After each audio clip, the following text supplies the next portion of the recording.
Hello दोस्तों, आप सभी का स्वागत है मेरे YouTube channel VIP advance tech में।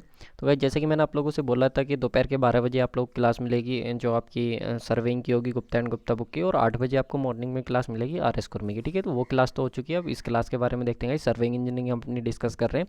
और गाइस 74 तक क्वेश्चन हम कंप्लीट कर चुके थे। आज क्वेश्चन नंबर 75 से लेकर क्वेश्चन नंबर 85 तक करेंगे और काफ़ी अल्टीमेट तरीके से करेंगे। ठीक है गाइस, और आप लोगों को पता है कि ये बुक जो है हमारी ए और जेई सिविल के जो एग्जाम होते हैं उनके लिए काफ़ी इंपॉर्टेंट बुक है। ठीक है, चलो एक बार स्टार्ट करेंगे इस क्वेश्चन। ठीक है, क्वेश्चन नंबर 75 हम लोगों से कह रहा है कि a vertical photograph was taken from an aircraft flying at an altitude of 200 metre above mean sea level. The focal length of the camera is 175 mm.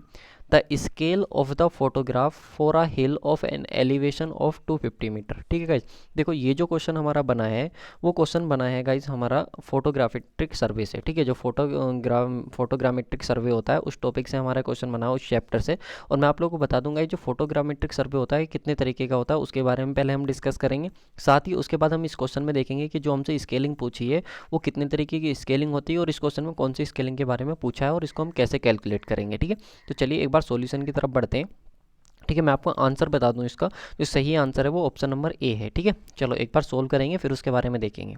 यहाँ पे आ जाओ गाइस, फोटोग्रामेट्रिक सर्वे। जैसे कि मैंने आप लोगों को बताया कि इस फोटोग्रामेट्रिक सर्वे आप लोगों की वहाँ पर करी जाती है जहाँ पर आपके हिली एरियाज़ होते हैं, जहाँ पर हम जनरली इंस्ट्रूमेंट को लेकर के नहीं जाते। ठीक है, तो वहाँ पर हम क्या करते हैं, जो हमारे ड्रोन वगैरह होते हैं या एयरक्राफ्ट वगैरह होते हैं उनकी हेल्प से हम क्या करते हैं, उस टोपोग्राफी के जो फीचर्स होते हैं या उस पर जो भी हमारे मतलब जो भी चीज़ें अवेलेबल होती हैं उनकी लोकेशन को एग्जैक्ट पता करने के लिए हम फोटोग्रामेट्रिक सर्वे करते हैं।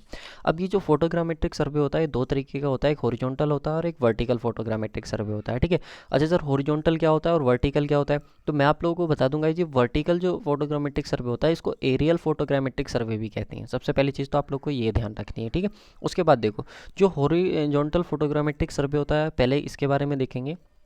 तो मैं आप लोगों को बता दूंगा जो फोटोग्रामेट्रिक सर्वे होता है इसमें क्या होता है, when axis of camera is horizontal. अगर आपकी एक्सिस ऑफ कैमरा क्या है, हॉरिजॉन्टल है, अगर आप उस केस में आप क्या कर रहे हो, फोटोग्रामेट्री कर रहे हो, तो वो आपका हो जाता है हॉरिजॉन्टल फोटोग्रामेट्रिक सर्वे। ठीक है, अभी जो हॉरिजॉन्टल फोटोग्रामेट्रिक सर्वे होता है इसमें होता क्या क्या है, तो यहाँ पे देखो गाइज, ये चीज़ आप लोग को दिख रही है, ये ओ पॉइंट आप लोग को शो हो रहा होगा। ये ओ पॉइंट जो है ना आप लोग के पास, इसको बोलते हैं पॉइंट ऑफ एक्सपोजर। ठीक है, क्या बोलते हैं, पॉइंट ऑफ एक्सपोजर बोलते हैं। ठीक है, ये चीज़ आप लोग को ध्यान रखनी। और यहाँ पे देखो, यहाँ से क्या है कि आप लोगों के पास गाइज ये आप लोगों के पास कैमरा एक्सिस है। ठीक है, यहाँ पे इस चीज़ को नोटिस करो, ये आप लोगों के पास कैमरा एक्सिस है, यहाँ पे आपको शो हो रहा होगा, और ये आपके पास ऑब्जेक्ट था जिसका आपको फोटो लेना था। ठीक है, तो ये आपके पास ऑब्जेक्ट था जिसका फोटो आप लोगों का कहाँ बना, एक पॉजिटिव प्लेट पर बना। ठीक है, पॉजिटिव प्लेट पर बना, और इस पॉजिटिव प्लेट की जो लेंथ होती है, ठीक है, जो आपके पास पॉइंट ऑफ एक्सपोजर होता है ओ पॉइंट होता है, और इससे जो आपकी पॉजिटिव प्लेट की जो लेंथ होती है उसको हम बोलते हैं फोकल लेंथ। ये चीज़ आप लोगों को याद रखनी। इसके ही सेम अपोजिट में जो आपके पास पॉइंट ऑफ एक्सपोजर है इसके सेम अपोजिट में एफ लेंथ पर, ठीक है, एफ ही लेंथ पर आपके पास क्या होती है, एक निगेटिव प्लेट होती है। ये चीज़ आप लोगों को याद रखना, जहाँ पर आपकी इन्वर्टेड इमेज बनती है। ठीक है, ये दोनों चीज़ें आप लोगों को ध्यान रखनी। यहाँ पर आपकी जो आपकी इरेक्ट इमेज बनती है और जो आप लोगों के पास निगेटिव जो प्लेट होती है उस पर आप लोगों की जो इमेज बनती है वो इन्वर्टेड बनती है। डायरेक्ट ये क्वेश्चन पूछा जाता है कि ये बताओ कि पॉजिटिव प्लेट जो होगी उस पर किस तरीके की इमेज बनेगी और जो आपकी निगेटिव प्लेट होगी उस पर किस तरीके की इमेज बनेगी। ठीक है, ये दोनों चीज़ें आप लोगों को ध्यान रखनी, ये आपकी प्लेट्स होती हैं। ठीक है, जहाँ पर हमको उस ऑब्जेक्ट की इमेज ऑब्टेन होती है। ठीक है, दूसरा जो मैंने आप लोगों को बताया वो आप लोगों को बताया फोटोग्रामेट्रिक सर्वे, जैसे कि बताया गेट के लिए और ये जेई के लिए भी काफ़ी इंपॉर्टेंट होता है। गेट के लिए तो है ही ये मोस्ट इंपॉर्टेंट। ठीक है, उसके बाद गाइस जो फोटोग्रामेट्रिक सर्वे होता है इसको हम और क्या बोलते हैं, वर्टिकल वाले को एरियल फोटोग्रामेट्रिक बोलते हैं। क्या बोलते हैं इसको, एरियल फोटोग्रामेट्रिक भी बोलते हैं। इसके बारे में पढ़ें तो for vertical photogrammetric cameras are installed at the base of aircraft. In vertical photogrammetry axis of camera is vertical along the gravity. Guys होता क्या है कि हम जो हमारा एयरक्राफ्ट होता है, ठीक है, उसके तो बेस में हम इसको इंस्टॉल करते हैं। जो कैमरा होता है हमारा वो हम कहाँ लगा देते हैं, अगर हमारे पास ये एयरक्राफ्ट है, ठीक है, इस तरीके से एयरक्राफ्ट है तो उसके बेस में हम यहाँ पे कैमरा लगा देते हैं। ठीक है, ये चीज़ आपको ध्यान रखनी। और दूसरा क्या होता है, इसकी खास बात क्या होती है वर्टिकल फोटोग्रामेट्री की, कि इसमें जो एक्सिस ऑफ कैमरा होती है ना अलोंग द क्या होती है, आपकी ग्रेविटी होती है। और ग्रेविटी हमको पता है कि डाउनवर्ड एक्ट करती है, तो उसी तरीके से क्या होता है, नीचे की तरफ इसकी एक्सिस होती है और ये ऊपर से नीचे की इमेज हमारी ड्रॉ करता है। ठीक है, यानी कि इससे हम कैप्चर करते हैं, ठीक है। अच्छा, उसके बाद जो हमसे नेक्स्ट जो हमसे क्वेश्चन में पूछा, स्केलिंग की बात करेंगे। तो स्केलिंग ऑफ वर्टिकल फोटोग्राफ, जैसे वर्टिकल फोटोग्राफ की स्केलिंग होती है वैसे हॉरिजॉन्टल वाले की होती है, लेकिन हॉरिजॉन्टल वाले की इतनी इंपॉर्टेंट नहीं है जितनी वर्टिकल वाले की, तो इसलिए हम वर्टिकल वाले को ही पढ़ेंगे, ठीक है। तो देखो गाइज, इसमें होता क्या है, यहाँ पे इस इमेज को आप नोटिस करने की कोशिश करना। यहाँ पे मैं आप लोग को दिखाने की कोशिश करता हूँ, एक सेकेंड। ये देखो नीचे वाला पोर्शन आप लोग को दिख रहा होगा, ये मीन सी लेवल, इसको हम क्या बोलते हैं, मीन सी लेवल, ठीक है।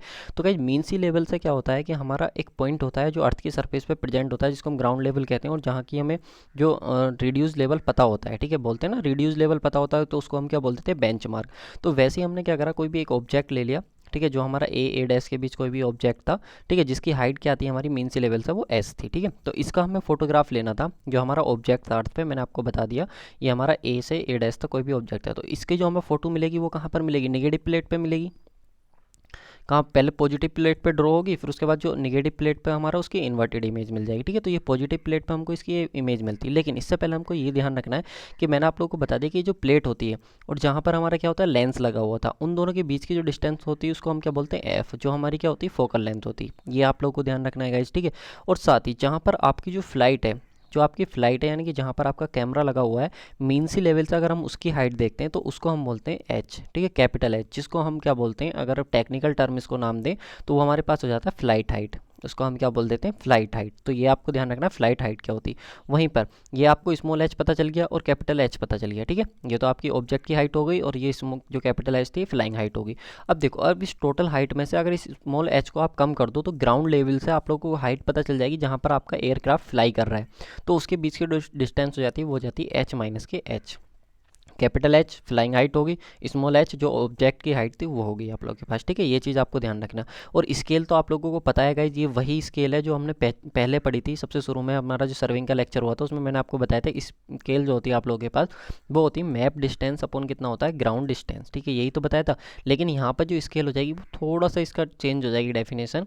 यहाँ पर जो स्केल आप लोगों के पास आ जाएगी वो आ जाएगी फोटो डिस्टेंस, ठीक है, उसको हम क्या बोल देंगे, photo distance upon ground distance. क्या बोल देंगे उसको, photo distance upon ground distance. ये चीज़ आप लोगों को ध्यान रखनी है, ठीक है। तो उसी तरीके से यहाँ पे देखो ये सारे टेक्निकल टर्म्स मैंने आपको बता दिए क्या होते हैं। तो स्केल क्या हो जाएगी, एक्स एक्स, ठीक है, कैपिटल एक्स जो है वो आपकी हॉरिजॉन्टल डिस्टेंस है, कैपिटल एक्स जो है हॉरिजॉन्टल डिस्टेंस है ऑब्जेक्ट की, और स्मॉल एक्स जो है वो मैप पे जो डिस्टेंस आई वो हॉरिजॉन्टल, ठीक है। वाई जो है आपकी वो वर्टिकल डिस्टेंस है ऑब्जेक्ट की, ठीक है, और स्मॉल वाई जो है वो फोटोग्राफ पे जितनी आई है, ठीक है। और स्मॉल एफ जो है ये आपके पास फोकल लेंथ है, ठीक है, जितनी फोकल लेंथ होगी, और एच माइनस एच जो होगी वो हाइट हो जाएगी आपकी किस किस के बीच की, जो ऑब्जेक्ट का टॉप है, टॉप सरफेस ऑफ ऑब्जेक्ट, और जो आपकी फ्लाइंग हाइट है उसके बीच की, ठीक है, फ्लाइंग जो पोर्सन है आपका, ठीक है, जहाँ पर एयरक्राफ्ट फ्लाई कर रहा है उसके बीच की हाइट हो जाएगी एच माइनस एच, ठीक है।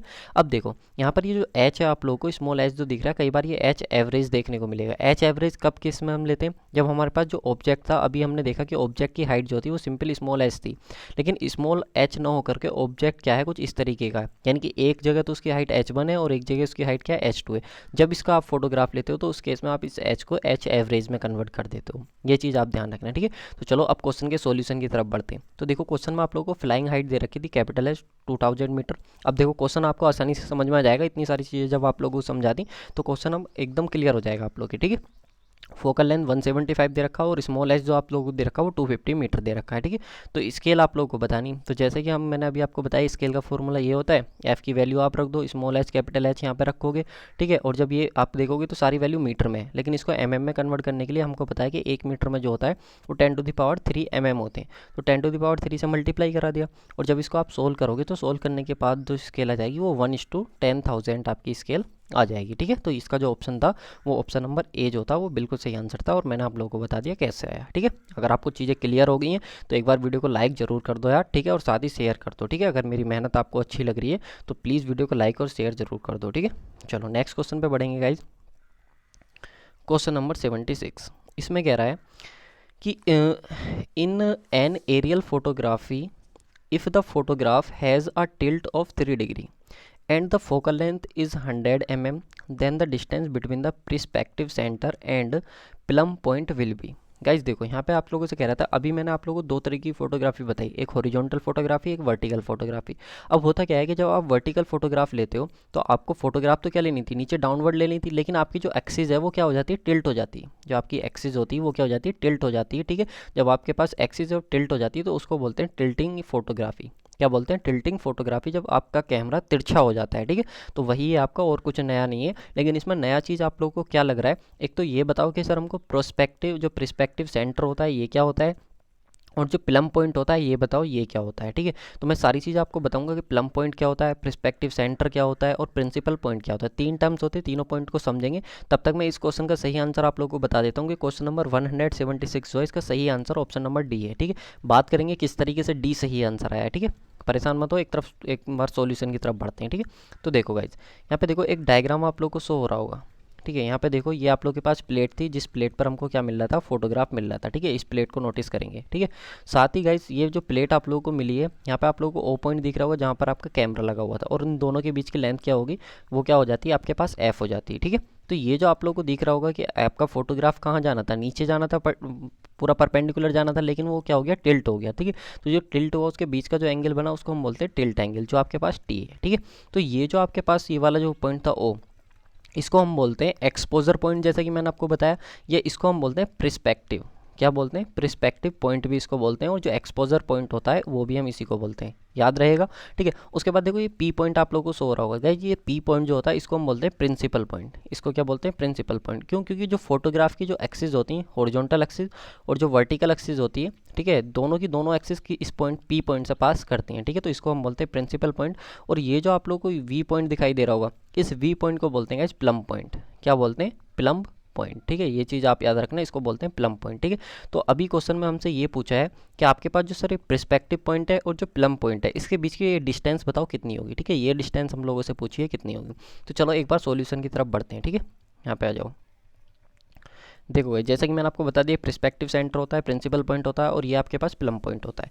तो हमसे क्वेश्चन में ये हमको पता है कि फोकल लेंथ होती है, ये तो मैंने आपको बता दिया। क्योंकि जो प्रिंसिपल पॉइंट जो होता है आपका, ये कहाँ पर मिलता है, प्लेट पर मिलता है आपको। और प्लेट से और जो लेंस होता है कैमरे का, उसके बीच की जो डिस्टेंस होती है उसी को हम फोकल लेंथ बोलते हैं। ये चीज़ आपको ध्यान रखनी है। साथ ही देखो, जब आप क्या करोगे, आपको क्या निकालना है, ये निकालना है, ठीक है। तो एक तरीके का ट्रायंगल आप लोगों का बन गया जो 90 डिग्री का होता है, जिसको आप क्या बोलते हो, समकोण त्रिभुज बोलते हैं, या फिर राइट एंगल बोलते हैं, ठीक है। तो आप लोगों को पता है गाइस, ये फॉर्मूला आप लोगों ने पढ़ा होगा कि पी पंडित बद्री प्रसाद हर हर बोले, ठीक है। या कुछ हिंदी मीडियम के स्टूडेंट होंगे, उन्होंने पढ़ा होगा लाल बटे कक्का। क्या पढ़ा होगा, लाल बटे कक्का। अच्छा ये सर ये होते क्या है, तो देखो अगर एक ट्रायंगल होता है, तो उस ट्रायंगल में ये जो एंगल होता है, एंगल के सामने वाली साइड जो होती है उसको परपेंडिकुलर बोलते हैं, ठीक है। जो सबसे बड़ी साइड होती है उसको हाइपोटेनियस बोलते हैं। और ये हमारे पास बेस हो जाता है, ठीक है। इसी को अगर मैं हिंदी में बताऊं, तो जो कोण के सामने वाली भुजा होती है उसको हम क्या बोलते हैं, लंब बोलते हैं, ठीक है। ये हमारे पास आधार हो जाता है, ठीक है। और ये हमारे पास जो सबसे बड़ी भुजा होती है इसको कर्ण बोलते हैं, ठीक है। चलो अभी मैं इंग्लिश में बताता हूँ इसको कैसे सोल्व करेंगे, ठीक है। यहाँ पे आ जाओ गाइस। अभी हमारे पास क्या है, हमको एफ पता है कितना है, ठीक है, हमको टी पता है कितना है, और हमको ये निकालना है। यानी कि हमारे पास क्या क्या है, हमारे पास बेस हमको पता है, हाइपोटेनियस हमको निकालना है, और एंगल हमारे पास नोन है। तो बेस अपॉन हाइपोटेनियस, बेस और हाइपोटेनियस किस में आता है, वो वाला वो हम क्वांटिटी देखनी है हमको, वो ट्रिग्नोमेट्रिक रेशियो देखना है जिसमें हमारा बेस और हाइपोटेनियस आता है। तो आप लोगों को पता है सर, बेस अपॉन हाइपोटेनियस जो आता है वो किस में आता है, कोस में आता है। किस में आता है, कोस में आता है। तो हमने कोस टी लगा दिया इसमें, क्या लगा दिया, कोस टी लगा दिया। तो गाइस जब कोस टी लगाएंगे तो कोस टी अपन कितना हो जाए, बेस अपन हाइपोटेनियस, और बेस आपके पास कितना एफ है, ठीक है। हाइपोटेनियस आपको निकालना है, और टी की वैल्यू इन्होंने कितनी दे रखी है, 3 डिग्री। तो 3 डिग्री अपन कितना हो गया, एफ अपॉन एच। और जब यहाँ से आप किसकी वैल्यू निकालोगे, हाइपोटेनियस की वैल्यू निकालोगे, तो बेस की वैल्यू आप लोगों को कितनी दे रखी है, जो आपके पास बेस है वही तो आपका फोकल लेंथ है ना, तो उसकी वैल्यू आपको 100 दे रखी है। और जब हाइपोटेनियस आप निकालोगे तो वहाँ से 100 अपॉन कोस 3 आ जाएगा, ठीक है। तो इस तरीके से हम इसको सोल्व कर लेंगे। तो सही आंसर जो हो गया था इसका ऑप्शन नंबर डी, इसीलिए सही आंसर हो गया था, ठीक है। मैंने आप लोगों को सोल्व करा दिया किस तरीके से इसको सोल्व करना है, ठीक है। ये चीज़ आप ध्यान रखना।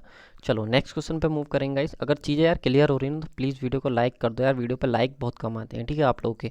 मुझे नहीं लगता कि इतने अच्छे से किसी ने आपको यूट्यूब पर करा रखे हैं सोल्व, ठीक है। चलो नेक्स्ट क्वेश्चन की बात करेंगे, question number 177। In an aerial photographic, if the photograph has a tilt of 4 degree and the focal length is 200 mm, then the distance between the principal point and plum point. Guys आपका जो distance पूछी है वो principal point, ठीक है, और plum point के बीच की डिस्टेंस पूछी है क्या होगी अगर आपके पास एरियल फोटोग्राफी कर रहे हो। मैंने आप लोगों को बता दिया एयर फोटोग्राफी, एरियल या फिर वर्टिकल फोटोग्राफी एक ही चीज़ होती है, जिसमें आप लोगों को टिल्ट दे दिया कि आप कैमरे से फोटोग्राफ कर रहे थे, लेकिन वो कैमरा आपने टिल्ट कर दिया 4 डिग्री, ठीक है। और साथ ही फोकल लेंथ जो आप लोगों ने ली है वो कितनी ली है, 200 mm ली है, ठीक है। ये चीज़ आप लोग को याद रखनी है। और आप लोगों को सर ये बताना है कि जो डिस्टेंस होगी वो कितनी होगी। तो मैं आप लोगों को इस क्वेश्चन नंबर 177 का सही आंसर बता देता हूँ, क्या होगा, ऑप्शन नंबर ए बिल्कुल सही आंसर होगा, ठीक है। चलो एक बार देखते हैं किस तरीके से हमको इसको सॉल्व करना है, ठीक है। चलो नेक्स्ट आ जाओ गाइस, यहाँ पे देखो ये हमसे पूछा है कि जो प्लम पॉइंट है और जो प्रिंसिपल पॉइंट है इसके बीच की डिस्टेंस बतानी कितनी होगी, ठीक है। तो प्रिंसिपल पॉइंट है और प्लम पॉइंट, देखो यहाँ पे मैं एक चीज़ और आप लोगों को बता देता हूँ गाइस, ये आपके पास पूरा एंगल क्या था, टी था, जिसको आप टिल्ट एंगल बोल लेते हैं। अगर आप इस टिल्ट एंगल का हाफ कर दो, ठीक है, क्या कर दो, हाफ कर दो, तो हाफ करने के बाद जो ये पॉइंट मिलता है ना, इसको बोलते हैं आइसोसेंटर, इसको हम क्या बोलते हैं, आइसोसेंटर। ये भी ध्यान रखना, ये सारे के सारे टेक्निकल टर्म्स हैं जो आपके रिलेटेड हैं किससे, फोटोग्रामेट्रिक सर्वे से, तो ये भी आपको पता होनी चाहिए, ठीक है। अगर एक बार चीज़ें अच्छी लग रही हैं तो प्लीज़ वीडियो को लाइक और शेयर जरूर कर देना, ठीक है।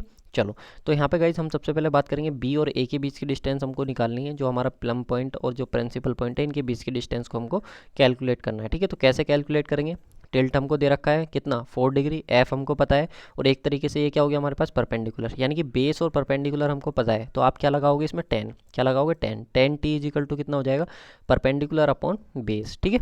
तो आपको क्या निकालना है, परपेंडिकुलर निकालना है, बेस आपके पास कितना एफ है, एफ यानी कि जो फोकल लेंथ वो कितनी दे रखी है आपको 200, ठीक है, और यहाँ पे 10, टी की वैल्यू कितनी दे रखी है 4 डिग्री। तो आप जब यहाँ से निकालोगे, यहाँ पे देखो मैं आप लोग के लिए लेकर के आया हूँ ये वाला नीचे वाला पोर्शन जो, ठीक है, क्वेश्चन नंबर 77 का, टी आपको दे रखा है, एफ आपको पता है, और ए बी आपको निकालना है, ठीक है, जो कि आपका परपेंडिकुलर है, ठीक है। मैंने आपको बता दिया एंगल के सामने वाली साइड परपेंडिकुलर होती है, जिसको हमने ए बी कहा है।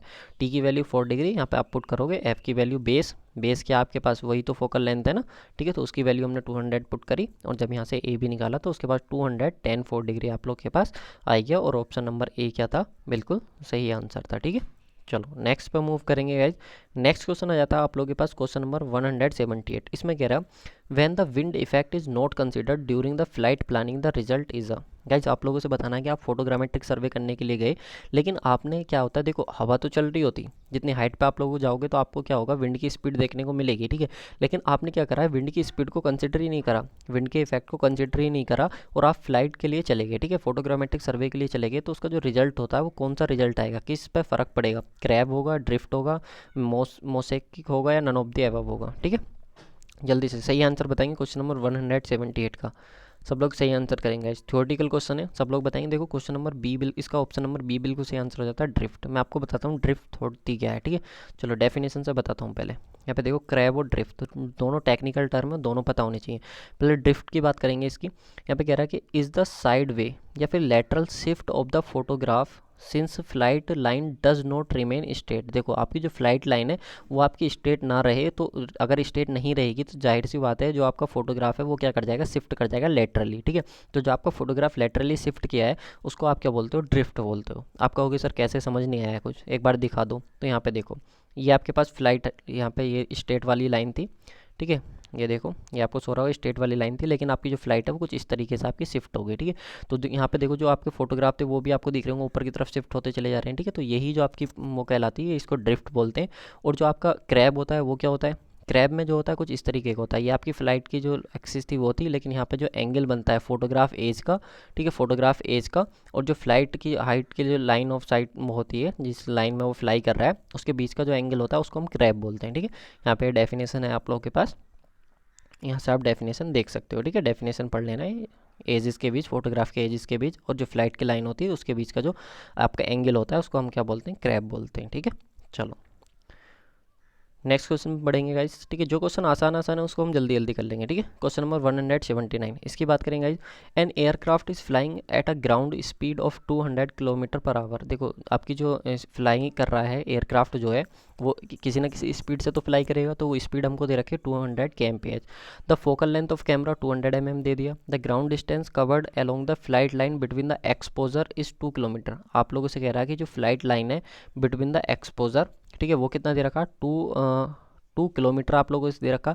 तो सर टाइम इंटरवल बता दो, ठीक है। ये इसका मतलब समझ में आया, एक्सपोजर का मतलब क्या है कि जो ग्राउंड पे आपको 2 किलोमीटर की डिस्टेंस है आप लोगों के पास, ठीक है, जिसकी आपको फोटोग्राफी करनी है, तो आपको टाइम इंटरवल बता दो कि कितना टाइम आप लोग को लगने वाला है, ठीक है। जल्दी से सब लोग सही आंसर करेंगे क्वेश्चन का, इसका सही आंसर क्या होगा।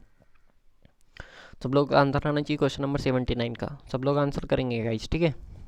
देखो इसका जो सही आंसर है वो मैं आप लोगों को बता दूं, इसका सही आंसर ऑप्शन नंबर बी बिल्कुल सही आंसर हो जाता है, ठीक है। यार देखो लेक्चर आप लोगों को अब मैं डेली दूंगा, जैसे कि मैंने आप लोगों को बता दिया डेली आप लोगों को लेक्चर मिलेगा, तो आप लोगों की भी ड्यूटी बनती है यार वीडियो को लाइक और शेयर करने की, ठीक है। साथ ही अगर चैनल पर नए हैं तो चैनल को सब्सक्राइब भी कर लेंगे। जैसे कि मैंने आप लोगों से प्रॉमिस किया था, तो मैं तो अपने प्रॉमिस पर यार सब कुछ सही कर रहा हूँ, लेकिन अब आप लोगों की बारी है। तो गाइस जो स्पीड आप लोगों को दे रखी थी ठीक है, जिस स्पीड से आपका एयरक्राफ्ट फ्लाई कर रहा था, डिस्टेंस आप लोगों को दे रखी थी, और सिंपल सा फॉर्मूला आप लोगों को पता है यार, speed is equal to distance upon time होता है, बस कर लो सोल्व। ठीक है, डी आप लोगों ने रखा, जब 2 किलोमीटर था तो मीटर में करेंगे तो 2000 हो जाएगा, वो 2000 हो जाएगा। ठीक है, और साथ ही स्पीड आप लोगों को किस में दे रखी थी, स्पीड आप लोगों को दे रखी थी गाइज, वी जो दे रखा था वो किस में दे रखी है, एमपीएच में, तो मीटर पर सेकंड में 5/18 से मल्टीप्लाई करा देंगे। इतना तो एप्टीट्यूड आता होगा ना आपको, पढ़ा है ना थोड़ा बहुत एप्टीट्यूड, ठीक है, आना चाहिए इतना। ठीक है, अगर गेट वगैरह का एग्जाम दिया तो पता होगा। ठीक है, तो यहाँ पे देखो टी की वैल्यू जो जाएगी वो 36 सेकंड आ जाएगी जब आप टाइम निकालोगे। ठीक है, तो आपको मात्र 36 सेकंड का टाइम लगने वाला है। ठीक है, चलो नेक्स्ट क्वेश्चन पे मूव करें। यहाँ पे आ जाओ गाइस, क्वेश्चन नंबर 180। ठीक है, क्वेश्चन नंबर 180 आपसे कह रहा है the relief displacement in is radial from. Guys आप लोगों को बताना है कि जो रिलीफ डिस्प्लेसमेंट होता है, पहले तो हम ये समझेंगे कि सर ये बताओ कि रिलीफ डिस्प्लेसमेंट होता क्या है, फिर इस रेडियल का मतलब क्या है। रेडियल तो एक तरीके से क्या होगी, डिस्टेंस होगी, जो एंगुलर डिस्टेंस होगी, रेडियल एक तरीके की डिस्टेंस होगी आप लोगों के पास। तो ये जो रेडियल डिस्टेंस होती है ना, मैं आप लोगों को बता दूं, ये जो रिलीफ डिस्प्लेसमेंट होता है रेडियल होता है from the principal point on the vertical photograph. ठीक है, और ये जो आपका रिलीफ डिस्प्लेसमेंट होता है वो रेडियल होता है from the Nadir point of the tilted photograph. तो ऑप्शन बी और सी जो हैं, 2 और 3 जो हैं ये स्टेटमेंट, वो दोनों करेक्ट हैं आप लोगों के। ये चीज़ ध्यान रखना कि जो रिलीफ डिस्प्लेसमेंट होता है ना सर, वो आपका रेडियल होता है, जो प्रिंसिपल पॉइंट होता है उससे, मैंने आप लोगों को प्रिंसिपल पॉइंट बता दिया। ठीक है, और यहाँ साथ ही नादिर होता है फ्रॉम द टिल्टेड फोटोग्राफ। ठीक है, नादिर पॉइंट से होता है टिल्टेड फोटोग्राफ में। ठीक है, किस तरीके से होता है चलो मैं आपको बताता हूँ। यहाँ पे देखो स्टेटमेंट 2 और 3 करेक्ट हैं, तो ऑप्शन नंबर सी इसका बिल्कुल सही आंसर हो जाता है।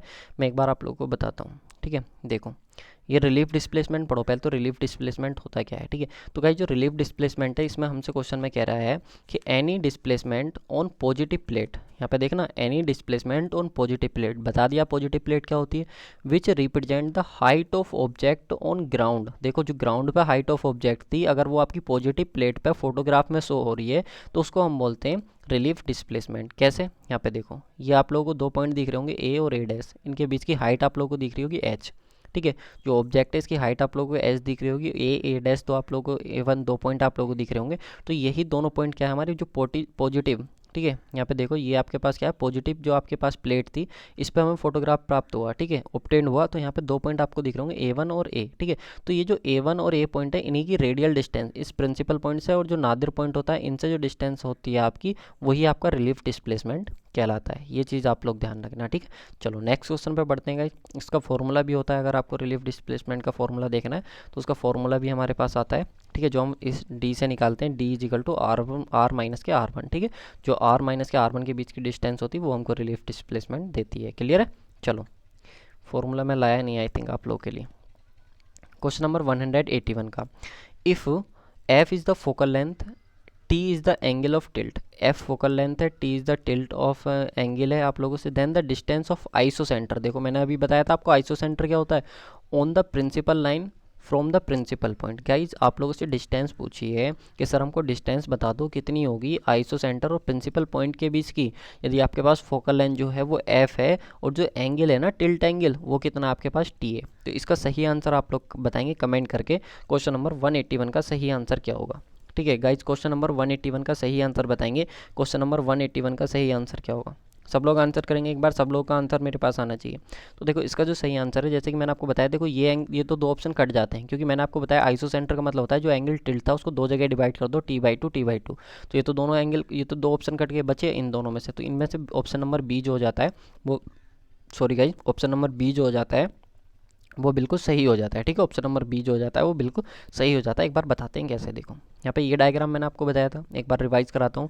प्रिस्पेक्टिव सेंटर ये था, प्रिंसिपल पॉइंट ये था, ठीक है, जहाँ पर 90 डिग्री पे हमारा मीट करता है वो, ये प्लम पॉइंट था हमारा, और ये आइसो सेंटर था। जो हमारा टी एंगल था इसको मैंने कहा था कि आप 2 पार्ट्स में डिवाइड कर दो, तो उसके बाद जो आपको पॉइंट मिलेगा उसको हम क्या बोलते हैं, आइसो सेंटर बोलते हैं। ठीक है, तो ये आइसो सेंटर था। ये डिस्टेंस हम लोगों से पूछी, ये डिस्टेंस बताओ कितनी है, यदि आपके पास फोकल लेंथ जो है वो एफ है और टिल्ट एंगल T/2 है। ठीक है, तो आप लोग क्या क्या पता है गाइज, आपको परपेंडिकुलर निकालना है, बेस आप लोगों को पता है, तो आप क्या लगा दोगे, परपेंडिकुलर बेस किस में आता है, 10 में, तो 10 में लगा दो 10t/2 इजिकल टू कितना हो जाएगा, perpendicular upon base. Sir perpendicular कितना है हमें निकालना है, बेस कितना है सर f है, तो f की इधर जाकर मल्टीप्लाई करा दो तो परपेंडिकुलर आ जाएगा सर, कितना आ जाएगा सर f इंटू 10t/2 हो जाएगा। इसलिए सही आंसर जो हो जाता है वो ऑप्शन नंबर बी बिल्कुल सही आंसर हो जाता है। ठीक है, आई होप गाइज मैं आप लोगों को ये समझाने में मतलब सफल हो पा रहा हूँ। आई थिंक मैं तो काफ़ी कोशिश कर रहा हूँ यार। अगर आपको चीज़ें क्लियर हो रही हैं तो यार कमेंट करके बता दिया करो, ठीक है, जिससे कि मेरा मोटिवेशन ना बहुत हाई हो जाता है, ठीक है, जो आपके लिए काफ़ी बेनिफिशियल होगा।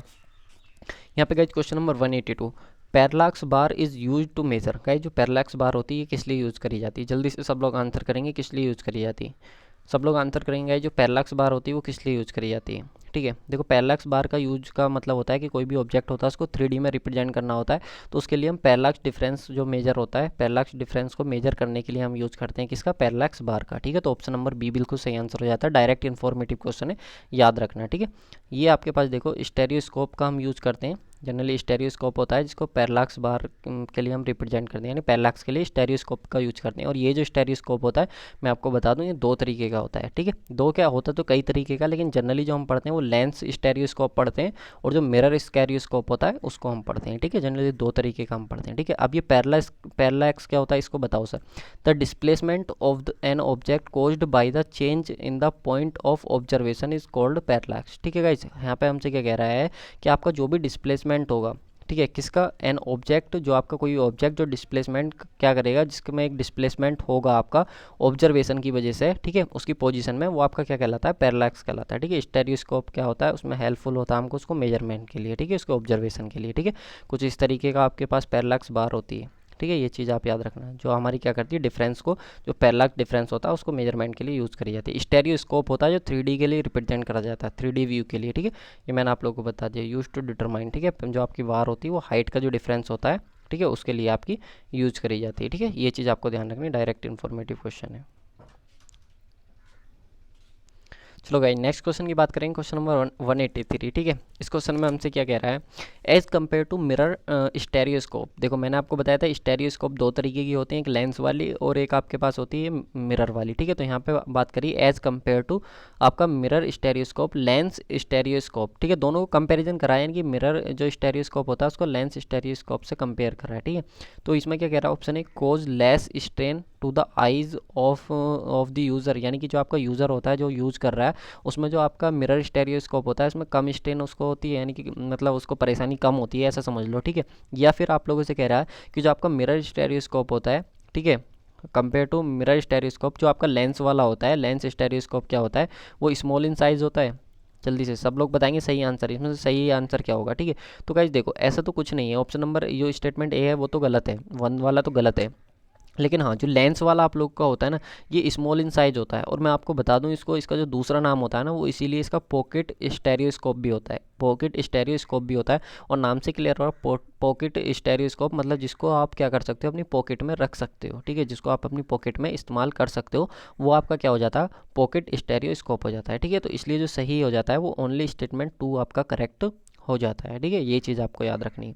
चलो ये चीज़ है डायरेक्ट इन्फॉर्मेटिव है, डायरेक्ट आपको ध्यान रखनी। क्वेश्चन नंबर 184 का आंसर करेंगे, setting out of the bridge involve determination of. Guys आप लोगों को बताना है अगर आप सेटिंग आउट करते हो ब्रिज का तो उसमें आपको कौन कौन सी चीज़ें डिटरमाइन होनी चाहिए, इसका सही आंसर बताएंगे आप लोग।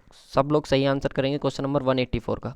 देखो सेटिंग आउट का मतलब होता है कि आपको क्या होता है कि जो आपने ड्राइंग में चीज़, ठीक है, जो आपने ड्रॉ करी थी, ठीक है, जो आपने ड्रॉ करी थी सीट पे, जो ड्राइंग आपने बनाई थी, ठीक है, तो उसको आपको एग्जीक्यूट करना होता है, उस प्लान को एग्जीक्यूट करना होता है फील्ड में। ठीक है, एक्चुअल आपको उसको फील्ड में बनाना होता है, उसको बोलते हैं सेटिंग आउट। ठीक है, अब सेटिंग आउट चाहे आपका कर्व का हो, ब्रिज का हो या किसी भी चीज़ का हो, ठीक है, तो उसको आपको बनाने के लिए कौन कौन सी चीज़ों की रिक्वायरमेंट होती है। ठीक है, इनमें से कौन सी चीज़ आप लोगों को नोन होनी चाहिए। जल्दी से सब लोग सही आंसर करेंगे क्वेश्चन नंबर 184 का, सब लोगों का सही आंसर आना चाहिए मेरे पास क्वेश्चन नंबर 184 का। तो गाइज मैं आप लोगों को बता दूं इसमें देखो ब्रिज में जो सबसे ज़्यादा इंपॉर्टेंट चीज़ होती है वो होती है position of piers. Position of piers मतलब जो आपके क्या होते हैं कॉलम्स होते हैं ना, कॉलम्स, ठीक है, उनकी पोजीशन कहाँ रखनी है यार। सबसे आपका जो कॉलम है वो तो टिकना, मतलब जो आपका ब्रिज है वो तो टिकना पियर्स पे ही है ना, कॉलम्स पे तो टिकना है। तो एक तो ये आपके लिए बहुत ज़्यादा इंपॉर्टेंट हो जाता है, और साथ ही आपका जो लेंथ ऑफ सेंटर लाइन होती है कि किसके अलोंग आप लोगों को क्या करना है। जैसे कि मान लो कि ये आपकी सेंटर लाइन है तो आपको पियर्स जो लगाने होंगे इस सेंटर लाइन के अलोंग ही लगाने होंगे। ठीक है, तो ये चीज़ें जो होती हैं दोनों बहुत ज़्यादा इंपॉर्टेंट होती हैं अगर आपको सेटिंग आउट करना है ब्रिज का, ठीक है। तो एक तो सेंटर लाइन हो गया आप लोगों का, लेंथ ऑफ सेंटर लाइन कि किस आपकी जो लेंथ होनी है, ठीक है। और साथ ही आपके पास जो पोजीशन होती है, ठीक है, कि कितनी लेंथ तक हमको बनाना है ब्रिज, उसकी लेंथ बहुत ज़्यादा इंपॉर्टेंट होती है, और पोजीशन के कहाँ कहाँ पर हमको जो पियर्स हैं वो अप्लाई करने हैं, ठीक है। तो इसका जो सही आंसर हो जाता है वो ऑप्शन नंबर डी बिल्कुल सही आंसर हो जाता है, ठीक है। क्वेश्चन नंबर 184 का डी, ठीक है। ये चीज़ भी आप लोगों को याद रखनी है, ठीक है। चलो देखो स्टेरियोस्कोप के बारे में मैंने आपको बता दिया, स्टेरियोस्कोप क्या होता है, कितने तरीके का होता है। ये देखो जो आपका लेंस वाला होता है इसको पॉकेट स्टेरियोस्कोप भी बोलते हैं, कुछ इस तरीके का दिखता है, ठीक है। ये आपका कंटेंट मिस हो गया था आई थिंक, ठीक है। पहले क्वेश्चन का ये कंटेंट है, तो इस तरीके से आप ध्यान रखना, स्टेरियोस्कोप के बारे में पढ़ लेना सारा, टेलीग्राम पर प्रोवाइड करा दूंगा आप लोगों को, ठीक है। चलो गाइज नेक्स्ट आता है क्वेश्चन नंबर 185। देखो क्वेश्चन नंबर 185 के बारे में अगर मैं आपको बताऊं तो क्वेश्चन नंबर 185 मैचिंग वाला है, जिसमें लिस्ट 1 और लिस्ट 2 दे रखी है। लिस्ट 1 में आपको इंस्ट्रूमेंट दे रखे हैं, कुछ क्या दे रखे हैं, इंस्ट्रूमेंट आप लोगों को दे रखे हैं। लिस्ट 2 में आप लोगों को उनकी डेफिनेशन दे रखी है कि कहाँ पर उनको यूज़ करते हैं, यूजेज एक तरीके से दे रखे हैं, ठीक है। तो मैं आप लोगों को बता देता हूँ बोनिंग रोड क्या होती है। देखो गाइज सबसे पहले अगर मैं बोनिंग रोड के बारे में बताऊँ तो बोनिंग रोड क्या होती है, जनरली जो आपकी क्या करी जाती है, लेआउट के लिए यूज़ करी जाती है। किस लिए यूज़ करी जाती है, लेआउट के लिए यूज़ करी जाती है, ठीक है। आप लोग पढ़ लेना, लेआउट अगर आपको करना है ट्रेंच वगैरह का, आपको किसी ट्रेंच वगैरह क्या होता है, देखो भाई ट्रेंच वगैरह होता है, मान लो कि आपने क्या करा, इस तरीके से कोई गड्ढा किया, ठीक है, इस तरीके से आपने क्या किया, गड्ढा किया, ठीक है, आप लोग दिख रहा होगा ये, इसको बोलते हैं ट्रेंच। अब इस ट्रेंच का लेआउट करना होता है। लेआउट क्यों करना होता है, मान लो आपको क्या करना है, आपको मान लो केबल डालना है इसमें, ठीक है, क्या डालना है, केबल डालना है, या आपको मान लो कि क्या डालना है, सीवर डालना है, ठीक है, क्या डालना है, सीवर लाइन डालनी। तो उसके लिए पहले से ट्रेंच करना होता है ना, तो इस ट्रेंच के लेआउट के लिए हमको क्या करना होता है, बोनिंग रोड यूज़ करते हैं। बोनिंग रोड होती है किस तरीके की, टी शेप की बोनिंग रोड होती है, ठीक है, टी शेप की आपकी क्या होती है, बोनिंग रोड होती है, ठीक है। ये चीज़ आपको ध्यान रखनी है, ठीक है। नेक्स्ट अगर बात करूँ मैं इसकी ट्रेवलिंग रोड की, ठीक है, तो ट्रेवलिंग रोड के बारे में अगर बताऊंगा तो ट्रेवलिंग रोड क्या होती है, तो ये ट्रेवलिंग रोड जो होती है एक तरीके से आप ऐसे समझ लो कि एक हॉरिजॉन्टल पीस होता है। क्या होता है, एक हॉरिजॉन्टल पीस होता है, और ये हॉरिजॉन्टल पीस जो होता है ना, इस पे ये मूवेबल होता है। मतलब ये आपका हॉरिजॉन्टल पीस जो है ऐसा है कि स्टॉप तक भी जा सकता है मूव करके, और नीचे तक भी आ सकता है, ठीक है। तो जो स्टाफ होता है ना उस पर क्या होता है, मूवेबल होता है। जो ट्रैवलिंग, देखो नाम से क्लियर हो रहा है, ट्रैवल, ट्रैवल का मतलब जो आ जा सकता हो, ठीक है। तो वो आपके पास क्या हो जाती है, ट्रैवलिंग रोड हो जाती है, ठीक है। नेक्स्ट अगर बात करूँ साइड रेल, तो गाइज आप लोग को साइड जैसे नाम से क्लियर हो रहा है, साइड रेल, मान लो कि आपने क्या करा था कि आपने ट्रेंच करा था, ठीक है, तो ट्रेंच के लिए आपने बोनिंग यूज़ करा था, ट्रेंच के लिए आपने क्या यूज़ करा था, बोनिंग रोड यूज़ करा था। तो इसमें क्या होता है, साइड में आपकी साइड रेल लगा देते हो, आप क्या लगा देते हो, साइड में आप साइड रेल लगा देते हो कुछ इस तरीके से, ठीक है। तो इनके जो प्रॉपर डिस्टेंस पर बोनिंग रोड से क्या होती है, एक फिक्स डिस्टेंस पर होती हैं आप लोगों की, तो वो आपके पास क्या हो जाती है, आप लोग ध्यान रखना, साइड रेल हो जाती हैं, ठीक है। इनके बारे में अगर मैं आपको प्रॉपर बताऊँ तो एक हॉरिजॉन्टल मेंबर होता है आप लोगों का, ठीक है। ये चीज़ आपको ध्यान रखनी है, ठीक है। नेक्स्ट अगर बात करेंगे जो बैटर बोर्ड होता है, ये आप लोग क्या होता है, तो भाई देखो बैटर बोर्ड के बारे में अगर आप लोगों को बताऊं तो ये एक तरीके का फ्लैट और स्क्वायर वुडन बोर्ड होता है। कैसा होता है, फ्लैट होता है, ठीक है, और वुडन होता है, वुडन या फिर स्क्वायर का आपका ये बोर्ड होता है, ठीक है, जिसका काम क्या होता है, इसका एक तरीके से गाइस ये आपका टॉप पर लगा हुआ होता है। क्या होता है, टॉप पर लगा हुआ होता है, जो आपका जो पोर्शन होता है ना, जैसे आपका हो तो बोनिंग रोड वाला, बोनिंग रोड का एक तरीके से ये मान लो कि बोनिंग रोड का जो ऊपर वाला पोर्शन था ना, इसको हम बोलते हैं बैटर बोर्ड। क्या बोलते हैं इसको, बैटर बोर्ड, ठीक है। अगर यही बैटर बोर्ड क्या करने लग जाए, मूव करने लग जाए, तो इसको हम बोल देते हैं ट्रैवलिंग रोड, ठीक है। क्या बोल देते हैं, ट्रैवलिंग रोड, ठीक है। तो ये सारी चीज़ें आप लोग देखना, अपनी बुक में क्वेश्चन देख लेना, तो ऑप्शन नंबर ए इसका बिल्कुल सही आंसर हो जाता है, ठीक है। आप लोगों को मैंने बता दिया कि किसका क्या यूज़ होता है। और साथ ही मैं आप लोगों को बता दूँ, देखो जो क्वेश्चन नंबर 174 था ना यार, इसका आंसर मुझसे लास्ट वीडियो में गलत हो गया था। मैं आप लोगों को बता दूं, इसका जो सही आंसर है ना ऑप्शन नंबर डी है, ठीक है। एक बार देख लेना आप, मैंने उस वीडियो के नीचे भी वैसे कमेंट कर दिया है जिसके नीचे आप लोगों का ये गलत हुआ था, ठीक है। इसका जो सोल्यूशन है वो कुछ इस तरीके से आपका सोल्यूशन होगा, ठीक है। वो बाई मिस्टेक थोड़ा सा गलत हो गया, पूछ कुछ और रहा था और मैंने निकाल कुछ और दिया था, ठीक है। उसमें आपका लैटिट्यूड पूछ रहा था और मैंने उसमें को लैटिट्यूड निकाल दिया था, ठीक है। तो इतना बाई मिस्टेक हो गया था, लैटिट्यूड की जगह को लैटिट्यूड निकाल दिया था, ठीक है। तो उसको आप थोड़ा सा करेक्ट कर लेना प्लीज़, ठीक है। ये सोल्यूशन आप देख लेना। तो thank you so much guys for watching this video, ठीक है। और आप लोगों को क्लास का टाइमिंग तो पता ही है, जैसे कि मैंने आपको बताया, शेड्यूल मैंने फिक्स कर दिया है। 8 AM पर आपको RS कुर्मी बुक का सोल्यूशन मिलेगा और 12 PM पर गुप्ता एंड गुप्ता बुक का, ठीक है। तो काफ़ी अच्छी क्लास हुई है आई थिंक, आप लोगों को सारी चीज़ें क्लियर हुई हैं। तो एक बार अगर चीज़ें अच्छी लगी हैं तो प्लीज़ वीडियो को लाइक और शेयर जरूर कर देना, ठीक है। और साथ ही चैनल पर सब्सक्राइब भी कर लें, ठीक है। तो चलिए मिलते हैं कल फिर।